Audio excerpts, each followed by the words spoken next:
the temporary ceasefire will become permanent.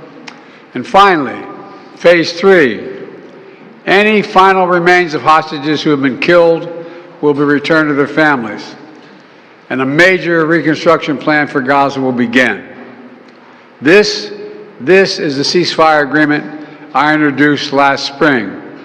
Today, Hamas and Israel have agreed to that ceasefire agreement and the whole ending the war. You know, those of you who have followed the negotiations can attest, the road to this deal has not been easy. I've worked in foreign policy for decades. This is one of the toughest negotiations I've ever experienced. And we reached this point because of the pressure that Israel built on Hamas, backed by the United States. Hamas's longtime leader, Sinwar, was killed. Hamas's strongest supporter, Iran, launched attacks on Israel.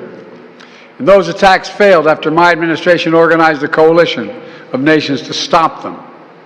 And after I ordered the U.S. ships and planes to come to Israel's defense, we also shaped Israel's strong and calibrated response, destroying Iran's air defenses, but avoiding an escalatory cycle of an all-out war. The United States also organized a coalition of 20 countries to stand up to attacks by the Houthis, including their missile attacks in Israel. Then, Hezbollah, another of Hamas's strongest backers, was significantly weakened on the battlefield, and its leadership was destroyed. With our support, Israel negotiated a ceasefire with them, and after that, Lebanon finally elected a new president who's not beholden to Hezbollah, and he can begin a new chapter for the Lebanese people. All told, these developments in the region, which the United States helped to shape, changed the equation. And so now, the terror network that once protected and sustained Hamas is far weaker. Iran is weaker. Iran is weaker than it's been in decades. Hezbollah is badly degraded. And after more than 15 months of war, Hamas's senior leaders are dead. Thousands of Hamas fighters are dead. And the military formations have been destroyed. With nowhere to turn, Hamas finally agreed to releasing hostages. You know, there was no other way for this war to end than with a hostage deal. And I'm deeply satisfied this day has finally come, for the sake of the people of Israel and the families waiting in agony, and for the sake of the innocent people in Gaza who suffered unimaginable devastation because of the war. The Palestinian people have gone through hell. Too many innocent people have died. Too many communities have been destroyed. In this deal, the people of Gaza can finally recover and rebuild. They can look to a future without Hamas in power. You know, the Bible says, "Blessed are the peacemakers."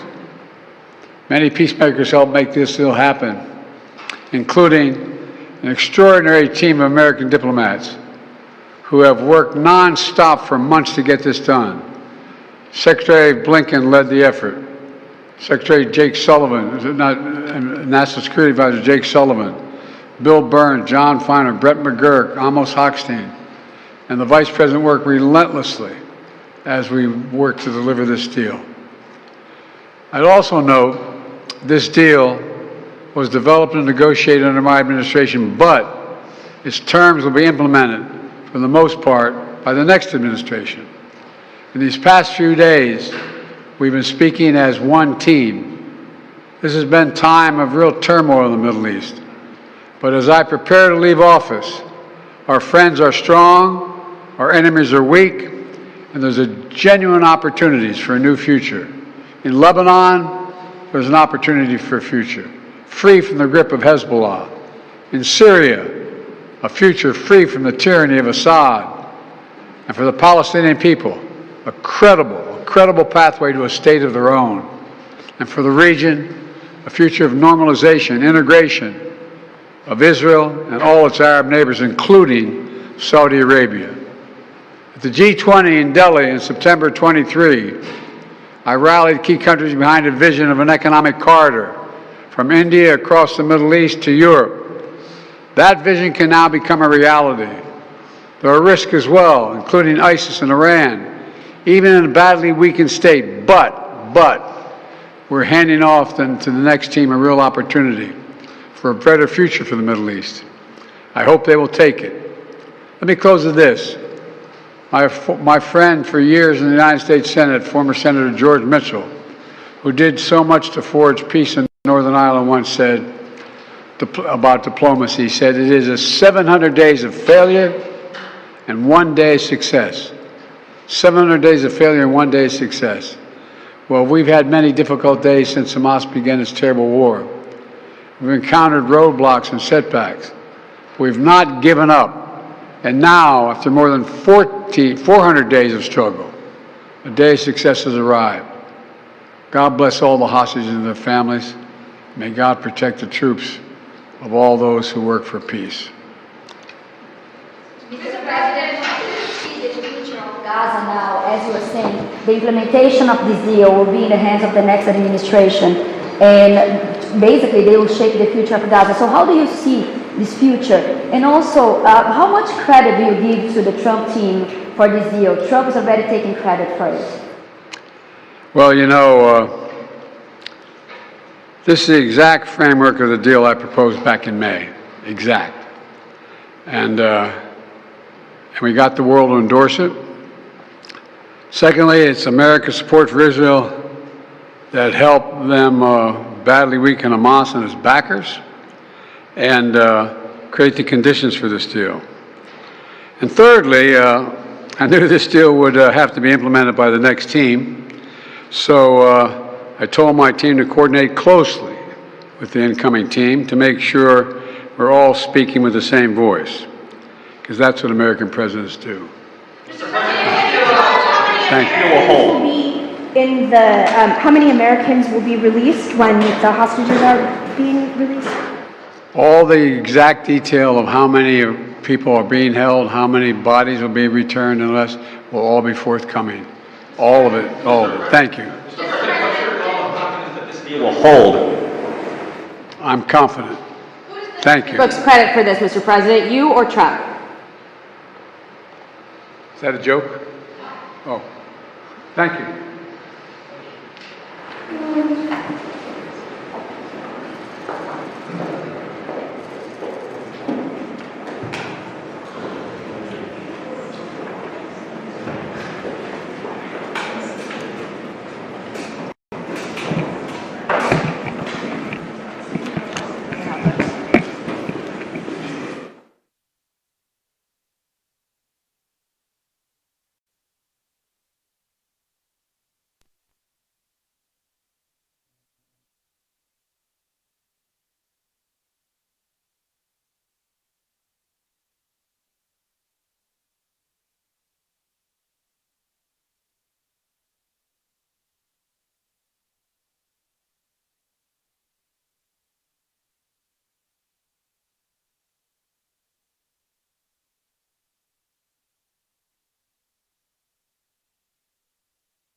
All right, I'll get you over here.